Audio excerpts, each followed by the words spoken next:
Buen día. Mi nombre es Gonzalo Bernal de la Universidad de Guanajuato en México y el día de hoy estoy aquí con ustedes para compartir esta ponencia denominada La vida, hágale usted mismo, diseño y arte en las décadas de 1950 y 1960. Comienzo, no sin antes agradecer a los organizadores por seleccionar mi ponencia y también por permitirme presentar en español. Trataré de ser lo más claro posible. Y bueno, aquí les muestro un poco la introducción del trabajo. El objetivo es identificar el surgimiento del hágalo usted mismo como una noción relevante de la vida diaria en los ámbitos del diseño y el arte en los años 1950 y 60. Este trabajo se estructura en dos secciones.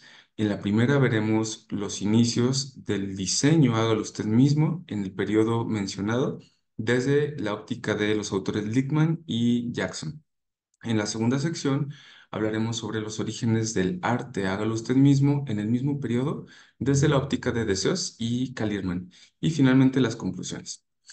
Empecemos con el primer texto que trata en el contexto de la Guerra Fría de tres presidentes estadounidenses que promovieron la construcción de refugios familiares eh, en contra de, o para defenderse de el polvo radiactivo en caso de un ataque de Rusia. Estos presidentes fueron Truman, Eisenhower y Kennedy. Y bueno, en este mismo contexto, en los años 50, en Estados Unidos, las prácticas, hágalo usted mismo, eran muy populares. Y bueno, se estuvo promoviendo no solamente la mejora del hogar, sino también la seguridad a través de estos albergues, de estos refugios. Había varios tipos de refugios, la mayoría de los que eran, hágalo usted mismo, eran muy incómodos porque eran muy pequeños, no tenían agua, luz ni drenaje. Y se estuvo promoviendo por parte del gobierno la construcción, compartiendo planos, instrucciones que se distribuyeron a través de diversas publicaciones, incluyendo revistas populares.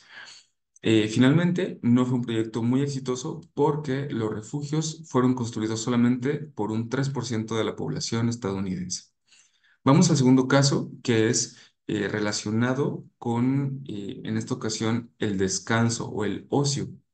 Entre 1950 y 1980, en Gran Bretaña se redujo la cantidad de horas laborales por semana, lo que llevó a que las mejoras del hogar no fueran el único objetivo del hágalo usted mismo, sino también una manera de ganar estatus. Los medios de comunicación estuvieron promoviendo mucho las mejoras del hogar y en este contexto, este personaje llamado Barry Bucknell, en 1962 alcanzó con su programa de televisión dedicado a las actividades de mejora del hogar 5.5 millones de espectadores. Además, este mismo año propuso la fabricación del Mirror Dinghy, que es este barco que pueden ver en la imagen. Por supuesto, era un objeto do it yourself, ¿no? O hágalo usted mismo. El primer prototipo del barco fue visto por el periodista Paul Boyle del periódico Daily Mirror, que es lo que le dio su nombre, y fue lanzado como producto en 1963. El barco medía 3.3 metros de largo y era tan ligero que podía transportarse encima del techo de un automóvil. Para 1964, los dos, tanto el periódico Daily Mirror como el Mirror Dinghy, el nombre del barco, fueron muy, muy exitosos. Pasemos ahora a la segunda sección del trabajo, que trata sobre el hágalo usted mismo desde la perspectiva del arte. Ana de Seuss, esta autora que está interesada en este tema, menciona que la participación de los espectadores empezó en los años 50 y 60 de forma separada en América y Europa, porque había un cierto interés de los artistas en producir obras abiertas, es decir, libres y que tuvieran diferentes posibilidades. Los artistas buscaban eliminar el control del propio artista y cedérselo al espectador. Y para lograrlo, pues ensamblaron diversos elementos verbales, visuales, auditivos, usando diferentes métodos. Básicamente podemos hablar de dos métodos, de los que usaron los artistas concretos, que es un poco lo que vemos en el lado izquierdo de la imagen, estas formas geométricas que usó la pintura, la escultura, pues provenían de operaciones matemáticas. En cambio, en Fluxus se prefirió el azar como método de creación, impulsado inicialmente por John Cage. ¿Qué conexiones hay entre Fluxus y el concretismo? Bueno, entre otras cosas que ambos grupos tenían esta misma visión de universalidad, buscaban que los elementos visuales, verbales, musicales significaran solamente, pues eso, no nada más, más que, pues, presentarse a sí mismos, a estos elementos. Y por otra parte, la realidad objetiva, que pues querían evitar toda expresión personal. Con el paso del tiempo, algunos artistas evolucionaron, en el caso de Fluxus, del método racional a un método mucho más intuitivo en sus partituras. Un ejemplo de esto es Proposition de Alison Knowles, que la podemos ver en la imagen, que consistía en que el artista pues, nos planteaba hacer una ensalada y paralelamente, en Brasil se funda el Grupo Neoconcreto en Río de Janeiro en 1959, que pues critica al concretismo por ser muy racional y ellos prefieren la intuición. Un ejemplo es Lembra de Ferreira Goulart, que lo podemos ver también en la imagen, este cubo, que era un poema objeto, que los espectadores podían mover para descubrir una palabra escondida. Las obras de arte, hágalo usted mismo en la definición de deseos, es un conjunto de prácticas artísticas que requiere la participación del espectador, en pocas palabras. Está muy relacionado con la idea del bricolaje, un término francés que, según Desos, tiene tres campos o viene de tres campos, de la casa, las carreras y los juegos. Cada uno de ellos se relaciona con una característica que es la contingencia, el movimiento y el jugar, el hecho de jugar.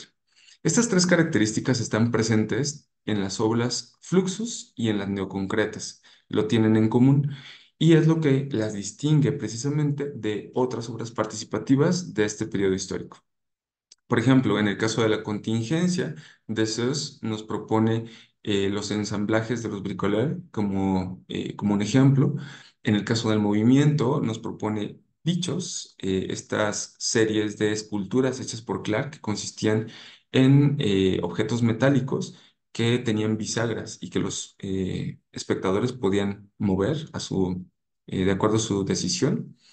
Y también, bueno, del juego nos recuerda o destaca el rasgo de la economía del juego, la simplicidad que puede tener un juego para lograr una organización múltiple, como por ejemplo el libro de creación de Ligia Pape, que pues nos muestra un conjunto de kits para poder, pues cada quien desde su propia narrativa, hablar del Génesis, ¿no? Y bueno, después del final del concretismo, Clark y Oiticica avanzaron a la creación de objetos táctiles, como ocurrió en Parangolés, esta serie de capas muy coloridas, usadas por primera vez en 1965 para pedir la democratización del Museo de Arte Moderno de Río. Y bueno, finalmente, pues este último texto, el de Calierman, que incluye algunos ejemplos de obras concretas que yo creo que muy bien se podrían eh, determinar como obras de arte, hágalo usted mismo. Un ejemplo es Caminando de Clark, que consistió en que el artista proponía al público usar una tira de papel que rodeaba un libro para hacer bandas de Mobius, las llamadas bandas de Mobius. Y bueno, concluyendo, los dos casos de diseño do it yourself que presentamos nos permiten vislumbrar el contexto global y particular que es fundamental como generador de necesidades, ya sea la seguridad o la democratización del ocio. Por otra parte, el paralelismo que encontró Deleuze nos permite notar el impacto también del contexto particular de cada país en la creación artística y las obras de arte do it yourself presentan al espectador una experiencia en la que puedan reflexionar, sí, sobre su participación en la creación de la obra de arte, pero más allá también en la construcción de una sociedad libre. Finalmente, algunas piezas de diseño y arte de los años 50 y 60 se aproximaron entre sí a través de la noción común del hágalo usted mismo, para buscar un entorno cotidiano libre de amenazas. con un acceso libre a la recreación, en el que se democratizara el acceso a los museos y finalmente en el que seamos conscientes de nuestro día a día. Muchas gracias por su atención. Hasta pronto.